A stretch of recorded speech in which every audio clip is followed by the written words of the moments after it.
গেছে। এখন আমি চুলে লাগাবো সিরাম। অর্ধেকের বেশি লোক এই সিরামটা ইউজ করে। তো অনেকে কি করে, সিরাম হচ্ছে গিয়ে চুল পুরো শুকিয়ে যাওয়ার পর ড্রাই করার পরে সিরাম অ্যাপ্লাই করে, বাট আমি যেটা করি এরকম হালকা হালকা যখন ওয়েটে থাকে চুলটা তখনই আমি অ্যাপ্লাই করি। আমার মনে হয় যে এতে আরও বেশিভাবে পুরো চুলটাতে আর কি সিরামটা স্প্রেড হয়ে যায়। আমি দেখেছি যে যেসব স্যালনগুলো রয়েছে বড় বড়, সেখানে ম্যাক্সিমাম জায়গাতে তোমার যখন চুলটা এরকম হালকা একটু ওয়েটি থাকে, হালকা একটুখানি ভেজা ভেজা একটু শুকনো শুকনো পর্যায়ে থাকে, তখনই সিরামটা অ্যাপ্লাই করে। কে কী করো কমেন্টে জানিও। তো আমার মনে হয় যে এভাবে পুরো চুলে ভালোভাবে স্প্রেড হয়ে যায়।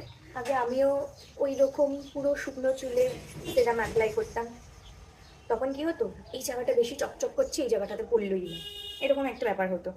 তো তারপর যখন আমি একটু অবজার্ভ করা শুরু করি বিভিন্ন স্যালনে গিয়ে, তখন দেখলাম যে ওরা হেয়ার ওয়াশ করার পরে যখন এরকম ওয়েটি ব্যাপারটা থাকে তখনই ওরা সিরাম অ্যাপ্লাই করে দেয়। তো এতে তোমার চুলে প্রপার শাইন মেনটেন হয়। তো আমার এখানে সিরাম অ্যাপ্লাই করা হয়ে গিয়েছে। চুলটা শুকোলে বুঝতে পারবে যে পুরো চুলে সেমভাবে শাইন এসছে। এবার আমি চুলটা করে ফেলবো ড্রাই। হ্যাভেলসের একটা মিনি হেয়ার ড্রায়ার। এটা হচ্ছে গিয়ে আমি ফ্লিপকার্টে অনেক কিছু পারচেস করার পর যখন অনেক কয়েন জমে যায়, এটা আমি একদম ফ্রিতে পেয়েছি। যে বড়টা নিয়ে ক্যারি করা না খুব প্রবলেম হয়ে যায় কোথাও যদি ঘুরতে যাই। তো এইটা একদম ইজিলি তোমার লাগেজে ঢুকে যাবে। আর এটাতে দুটো মোড রয়েছে, একটা নর্মাল মোড আর একটা হাই মোড।